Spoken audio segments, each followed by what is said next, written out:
How to check friend requests on Discord on Android. This tutorial shows you how to view and manage incoming and pending requests right from your phone.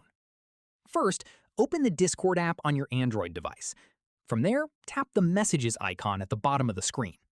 After that, tap the Friends tab at the top. At this point, tap Pending to see a list of friend requests you've sent and received. Requests you've received will show up with accept and decline options right next to them, so you can respond directly from that list. Following this, tap Accept to add them as a friend, or tap Decline if you'd rather not. From here, if you scroll down, you'll also see requests you've sent that are still waiting on a response from the other person. At this stage, tap on any pending request you've sent if you want to cancel it, then confirm the cancellation.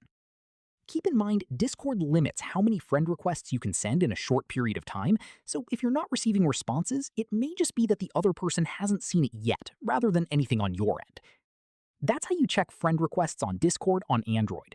If this helped, drop a like, subscribe for more Android tutorials, and hit the bell so you don't miss the next one. Catch you then.